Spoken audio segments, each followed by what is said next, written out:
이재명 대표의 측근인 김용 전 민주연구원 부원장이 구치소에서 거짓 알리바이 위증 계획을 미리 알고 승인했던 정황을 검찰이 파악한 것으로 알려졌습니다. 네, 관련 내용 정혁진 변호사, 장윤미 변호사와 함께 자세히 짚어보도록 하겠습니다. 안녕하십니까? 네, 안녕하세요. 네, 반갑습니다.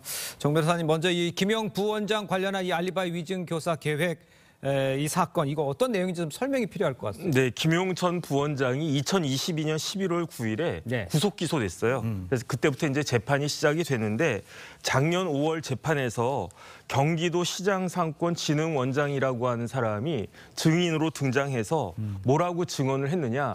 2021년 5월 3일 오후 3시부터 4시 50분 정도까지 김용 부원장과 회의를 했다. 이렇게 이야기를 했거든요. 네. 그런데 그날은 김용이 유동규로부터 1억 원을 받은 날로 이렇게 의심되는 날이었단 말이죠. 그러니까 알리바이가 달라지니까 검찰이 잘못 알고 있는 거 아니냐. 이런 걸 근거로 무죄를 주장하려고 했는데 사실은 이게 다 위증이었다라고 하는 것이 들통이 난 겁니다. 그런데 이렇게 진흥원장의 개인의 판단으로 진흥원장이 위증을 한 것이 아니고 이미 그 5월 3일 재판이 있기 전에 4월부터 위증에 대한 부탁이 있었는데 이런 부탁을 누가 했느냐? 이재명 그 대표의 대선 캠프 상황실장 출신의 박모 씨와 서모 씨가 이 그 진흥원장 찾아가가지고 위증을 해달라고 부탁을 했다는 거죠. 그러니까 네. 결국은 이 사람들은 위증 교사를 한 거고 그렇기 때문에 위증 교사죄로 이 두 사람은 마찬가지로 구속이 됐습니다. 그렇군요. 네, 일단 검찰은 이 알리바이 위증 계획이 김용 전 원장에게 보고가 됐고 네. 김용 전 원장도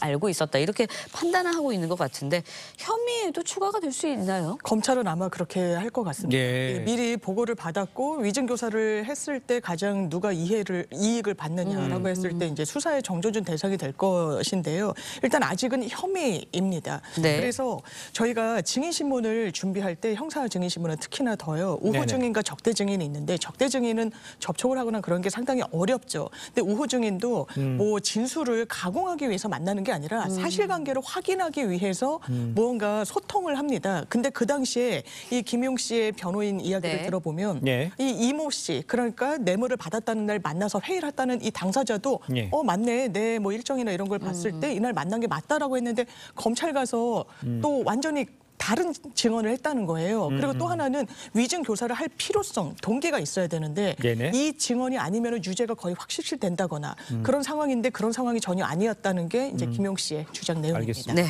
일단 아까 정 변호사님께도 언급을 해주셨습니다만 이재명 대표 캠프 출신 인사들이 알리바이 조작을 준비한 정황, 이거는 수사가 따로 되는 겁니까? 어떻게 봐야 됩니까? 김용이 2022년 10월 19일에 체포됐거든요. 네네. 그런데 체포되자마자 김용 재판 TF팀이 민주당 내에서 꾸려졌다는 거 아니겠습니까? 그다음에 그 와중에 2023년 5월에는 예. 위증 교사와 위증까지 있어가지고 실질적으로 위증한 사람은 다 인정이 됐지만 증거가 확보가 됐다고 해서 구속은 안 됐어요. 하지만 위증 교사한 두 사람에 대해서는 조금 전에 말씀드린 바와 같이 구속까지 됐죠. 그런데 김용의 혐의가 뭡니까? 뇌물죄도 있지만 예. 가장 큰 거는 정치자금법 위반이거든요. 불법 정치자금을 6억을 받았다라고 1심에서 인정이 돼서 네. 징역 5년이 나왔단 말이에요. 그런데 그 돈을 조성한 사람이 누구냐? 남욱 변호사거든요. 남욱 변호사부터가 웃으면서 아니 내가 김용 보고 6억을 그 현금으로 만들어 줬겠냐? 이렇게 이야기하지 않았습니까?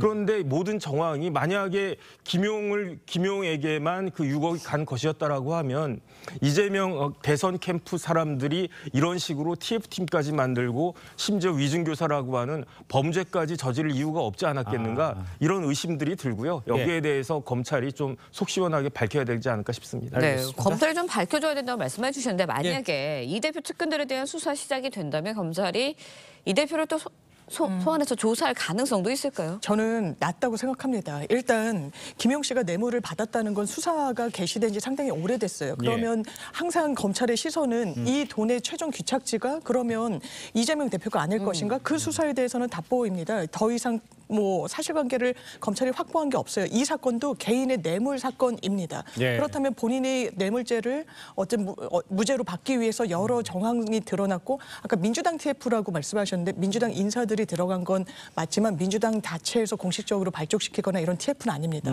그리고 TF라는 말도 저는 검찰의 용어라고 생각합니다. 뭔가 물론 서 씨, 박 씨 구속 기소된 건 맞습니다. 위증교사 혐의와 관련해서. 근데 예. 조직적으로 움직였다. 그것도 당 차원에서 그렇게 풀이하기에는 상당히 무리가 있고 이재명 대표를 정조준할 사안은 아니라는 생각이 듭니다. 알겠습니다. 네.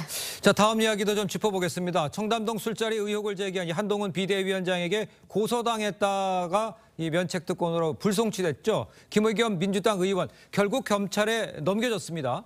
왜 이런 결정이 내려진 겁니까? 일단은 김의겸 의원에 대한 범죄 행위 자체는 인정될 수밖에 없을 거예요. 그럼에도 네. 불구하고 우리 헌법상 국회의원한테는 특권을 부여하지 않고 있습니까? 면책 네. 특권. 그렇기 때문에 경찰은 단순히 면책 특권을 인정해가지고 공소권 없음 이렇게 불송치 결정을 내렸는데, 그런데 우리나라의 형사소송법에는 어떻게 규정하고 있냐면 아무리 경찰이 불송치 결정을 한다고 하더라도 예. 피해자인 고소인이 이의 신청을 하면 검찰의 사건이 넘어가도록 되어 있어요. 그렇기 때문에 이제 고소인 측에서 이의 신청을 한 거고, 그렇기 때문에 이제 검찰에서 다시 한번 봐야 된다 이렇게 보는 것인데, 사실은 면책 특권이라고 되어 있긴 하지만 우리나라 판례 따를 때 명백한 허위인 경우에는 이게 면책 특권의 대상이 아닐 수 있다는 취지의 판례가 있단 말이에요.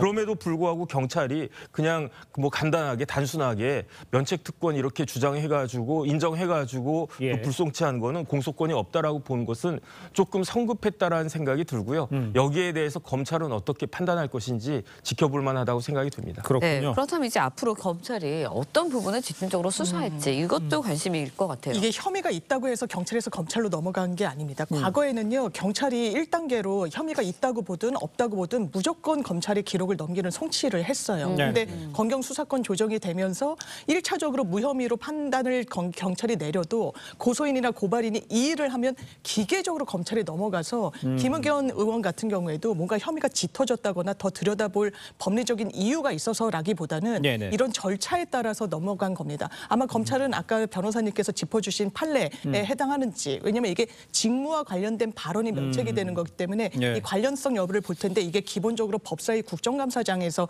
의혹 제기 수준으로 나왔던 거기 때문에 예. 면책특권에 대한 법리 해석은 경찰과 동행할 거라고 생각합니다. 알겠습니다. 알겠습니다. 하나 더 확인해 네. 볼게요. 한동훈 위원장이 이제 김의겸 의원과 그 더 탐사 관계자들을 한 10억 정도 손배한 거 있잖아요. 네네. 그거는 지금 어떻게 진행이 되고 있어요? 그래서 한동훈 그 비대위원장, 그때는 이제 당시에는 법무부 장관이었는데 그렇죠. 네. 10억 민사소송 제기하지 않았습니까? 네. 그런데 1년 가까이 그 변론 기일이 안 잡히고 있었어요. 아. 그러다가 작년 12월 20일에 드디어 변론 기일이 잡혔는데 예. 여기에서 김의겸 의원 측의 변호사는 뭐라고 주장을 했느냐? 네. 고의가 없었다. 하지만 민사소송은요, 형사와 달리 과실만 있어서 손배 책임을 갖다 부담해야 되는 거거든요. 네. 그러니까 제가 봤을 때 그 이야기는 큰 의미는 없을 것 같고, 두 번째는 면책특권을 주장을 했는데, 왜냐하면 국회의원의 면책특권은 형사적인 책임뿐만 아니라 민사적인 책임까지도 그 특권적으로 이렇게 그 인정을 갖다 안 해주기 때문에 그렇기 때문에 면책특권에 대해서는 뭐 주장할 만한 여지가 있다라고 판단이 되는데, 제가 조금 전에 말씀드린 바와 같이 이렇게 직무와 무관하거나 명백한 허위인 경우에는 이러한 그 손배 책임이 인정될 수 있다라고 하는 취지의 대법원 판례가 있기 때문에 예. 이와 같이 말도 안 되는 청담동 술자리에 대해서까지도 예. 법원이 면책특권을 인정할지 여부에 대해서는 많은 국민들이 지켜보고 있을 거라고 생각이 됩니다. 알겠습니다. 네. 10억 손배도 지금 이제 시작이 되는군요. 네네. 알겠습니다. 자, 두 분 변호사 말씀 여기까지 듣겠습니다. 고맙습니다. 고맙습니다. 감사합니다.